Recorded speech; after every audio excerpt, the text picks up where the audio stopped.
bisi ayah numaturan ditukangeun.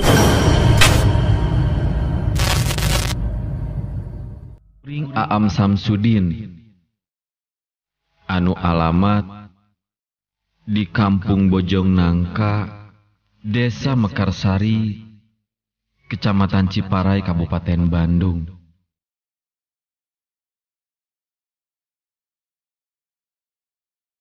Basa harita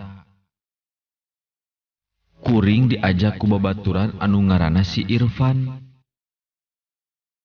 Nyaeta rek baturan indungna anu keur dirawat di rumah sakit. Ari tepat nama nyaeta di rumah sakit Bale Endah.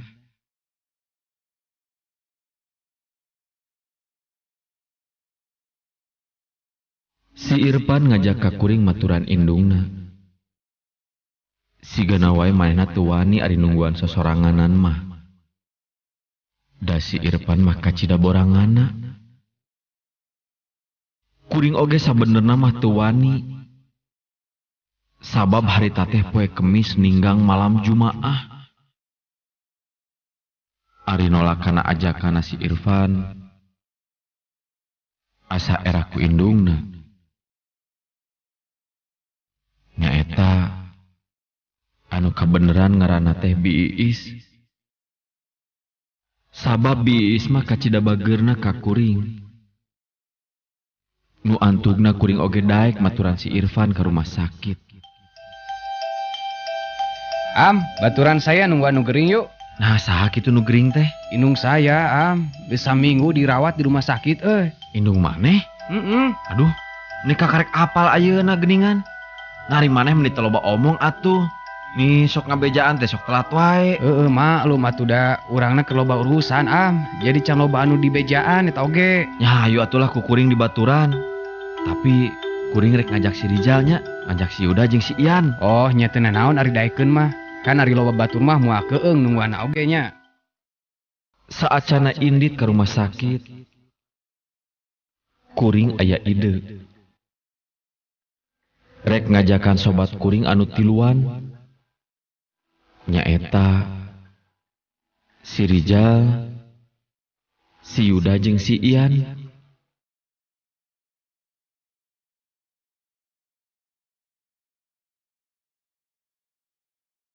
Kuring jeung si Irfan langsung nyamperan babaturan anu tiluan teh. Kuring jeung si Irfan kacida bungahna. Barang eta sobat anu tiluan teh daraekeun ngilukan ajakan kuring jeung si Irfan. Nya ari geus daraekeun kitu mah kuring oge teu loba lila langsung pamitan kanu jadi kolot. Kuring indit jeung babaturan ti Bojong Nangka jam 8 peuting. Nepi ka rumah sakit kana jam 9:30 peutingna. Satepina di rumah sakit, kuring jeung babaturan langsung indit ka rohangan tempat Biis dirawat.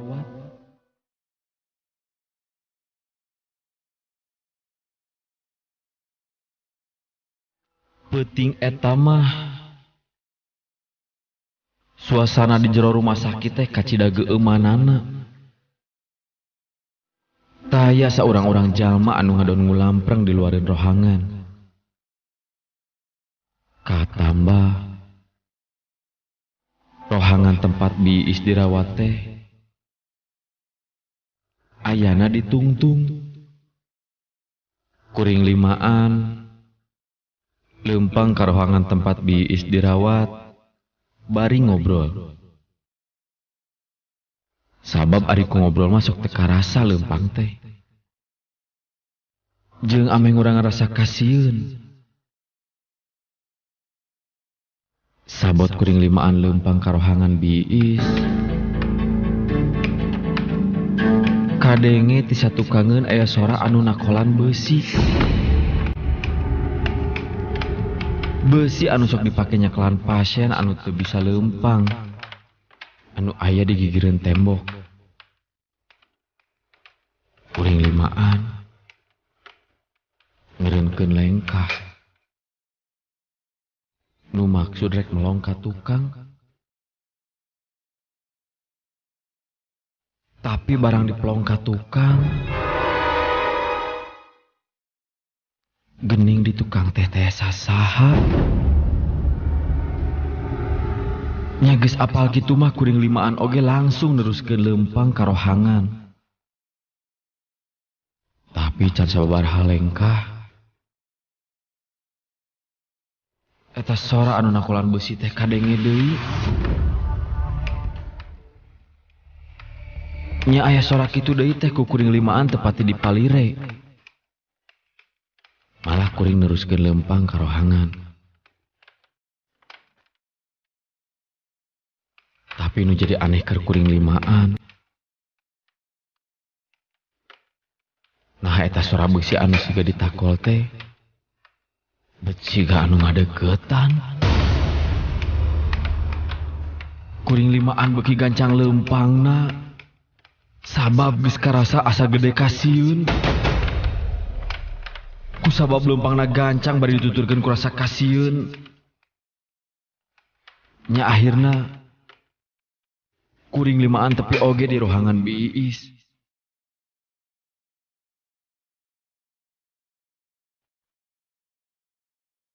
Kuring limaan langsung asup ke rohangan. Ari geus di jero rohangan, barudak silih tanya, nah saha ari tadi anu nakolan beusi? Tegung silila babaturan kuring anu tilu geus karerek bangun anu tibra. Anu kuat teh tinggal kuring we jeung si Irfan. Kuring moal sare. Nu maksud rek maturan si Irfan dek karunya ari ditinggalkeun sare mah.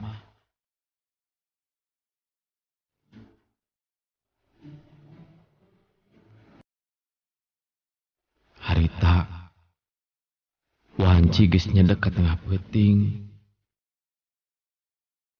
Kuring oge mulai ngerasa tunduh. Pan, anter ka Cayu. Urang teu kuat ieu hayang kahampangan. Duh, kumaha atuh? Soalnya tempat kacaina jauh deh, Buru atuh Pan sakedeung, ieu urang bisi kahampangan di dieu. Malah mun baseuh. Hayu atuh nam dianter.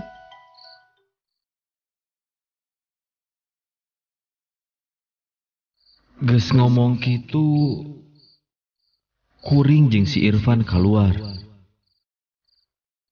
Terus lempang muru ke tempat cai anu aya ditungtung. Kaayaan di luar rohangan kacida keungna. Da puguh harita geus nyedek ka tengah peuting.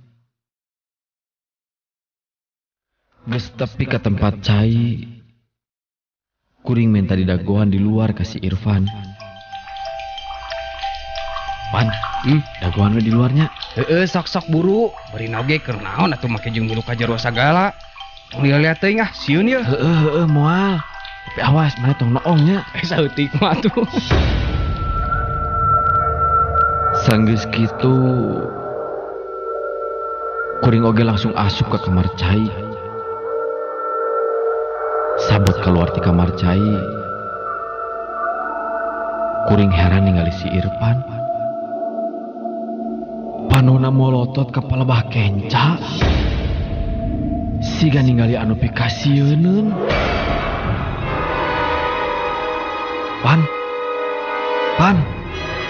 Ari didinya kunaon? Itu Am. Tingali aya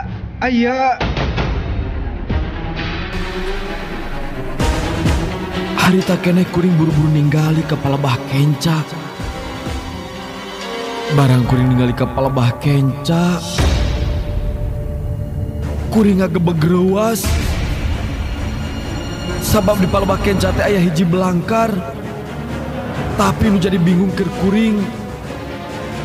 Nah teh eta tempat teh bet aya belangkar. Harang disidik-sidik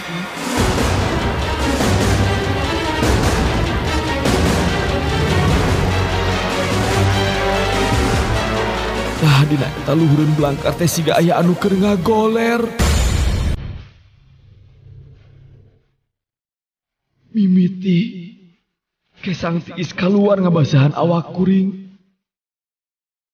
Harita kuring duaan ngadon pacekel-cekel bari jeung ngadeg-deg.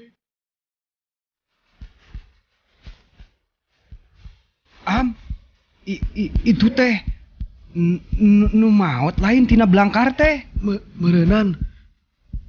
Merenan bener Van. Katinggalina mah sigana nu maot.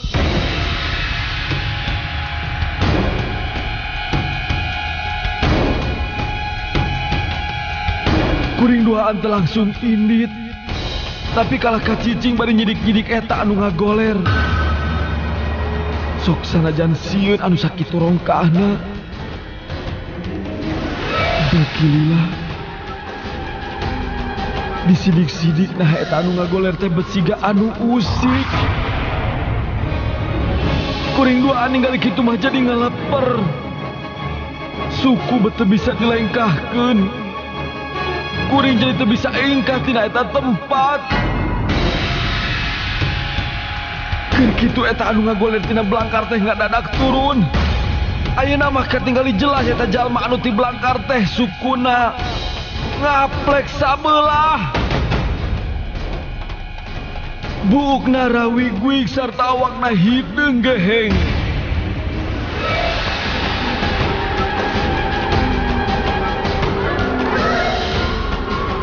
Eta jalma teh leumpang bari ngesotkeun sukuna anu ngaplek ngadeuketan ka kuring duaan. Katinggali leungeun eta jalma teh ranggah siga anu rek nyekel ka kuring duaan. Kuring buru-buru babacaan sabisa-bisa. Bari jeung sate kah pola. Nyapaedahna tina babacaan teh suku anu teu bisa dilengkahkeun ngadadak bisa ngalengkah deui. Teu anta para kuring duaan langsung lumpat satarikna muru ka rohangan tempat biis dirawat. Satepina di rohangan, kuring langsung asup sarta teu daek kaluar deui. Awak can bisa eureun tina ngadeg-deg. Kuring kapikiran wae eta jalma anu dina belangkar teh. Pon kitu deui sarua jeung si Irfan. Nu terusna kuring jeung si Irfan patumbuk-tumbuk sare jeung barudak nepikeun ka beurang. Nya ari geus beurang mah kuring limaan langsung balik ka imah. Sabab isuk-isukna kasampak Mang Agus geus aya di rohangan. Kuring masih kapikiran wae basa peuting aya anu ngagoler tina belangkar. Ade bisi aya nu maturan ditukangeun.